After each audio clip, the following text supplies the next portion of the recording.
We have our last we have a few more questions. We're going to take two more and that's it. Okay, right here and right there. I'm sorry, ma'am. You stated earlier that a few of the philosophers, well, all of the philosophers that you pointed out were fatherless, or they had weak fathers, or they had abusive fathers. And I'm wondering, are there any statistics showing that fatherless children are more likely to be atheists? Yes, in the book, Faith of the Fatherless, Paul Witz have documented that evidence, showing the great atheists did have terrible or bad relations with their fathers. But that doesn't prove that their position is false. Neither does it prove if you have a believer that their position is false because they have some psychological reasons behind it. But the evidence is interesting. So there's no solid evidence, there's only evidence from a person stating that he believes that? There's evidence showing that some of the great atheists of history had terrible or no relationships with their father. And Paul Witz is arguing in his book, Faith of the Fatherless, that has contributed to their lack of belief in the Heavenly Father. Okay. Does that mean there is no God or is there God? No. It's just an interesting fact about the atheists and about as much as it is about theists as well. Thank you. You can give it to Mike. Yes, sir. My name is Rakim. What in particular about that experience that you had with your daughter helped you understand life? My daughter, how to help me understand life. It brought to bear upon me an experiential level what I read about in books. That life is important. Theories are great when you read about it, but when you can read all you want about swimming and the nuances of water, H2O, but you won't really appreciate water until you jump in. And when I had that experience with my daughter, it reminded me of the preciousness of life and the wonder of it all, and the sacredness of life. It brought it to bear to me in a more experiential fashion than no book ever did. That's how I look at it. And our very last question. Okay, so Dr. Sweis, congratulations on your beautiful and very thoughtful speech. So my question is, actually my concern is about very, very bad things happen to good people. And I know you mentioned about the Malaysia airplane, the missing airplane. So thinking about that, for example, or thinking about many things.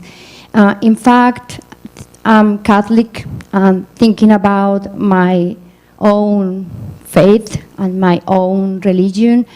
For example, some high authorities like bishops, they talk about philosophy disproof of God, and they talk about, you know, they think sometimes that God doesn't exist.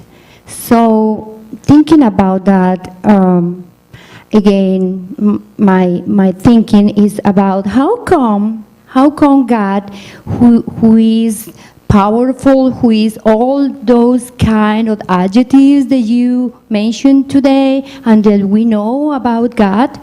So how come this God permits that very bad things happen to good people? Good question. As I mentioned in my talk, that is the most difficult question to possibly answer. And anybody who has a full answer to it would have to be God himself. Right. In the book of Job, the ancient book of Job, which is purported to be one of the most oldest books in the world, actually, one of the oldest. Job was a good man, a righteous man, and he suffered immensely. He lost his children, he lost his wealth, his property, even his health. And the ironic part about the story is he didn't suffer because he did bad things.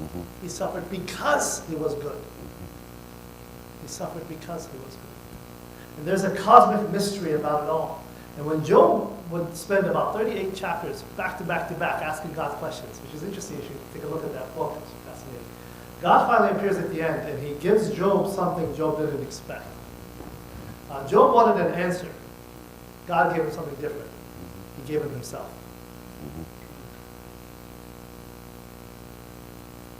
That is what we want when the deepest needs of our hearts are when we're in suffering and pain.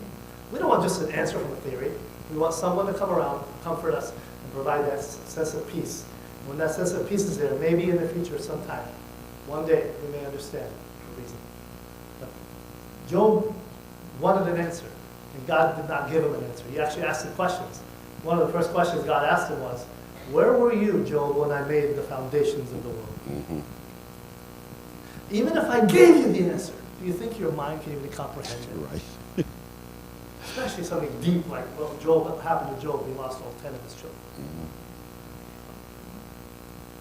So I think there's different ways to approach this question philosophically, academically. I mentioned Elder Planting on a philosophical level. Peter Kreeft wrote a wonderful book that touches experiential level called Making Sense Out of Suffering, which I strongly recommend. There are different ways of addressing it, but that's just the tip of the iceberg right there. I wish I could give you more, but I want to be careful.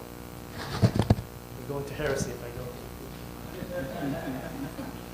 Thank you. You guys have been a great crowd. Let's give yourselves a hand. And let's give our lecturer, Dr. Khaldoun Sweis, another round of applause.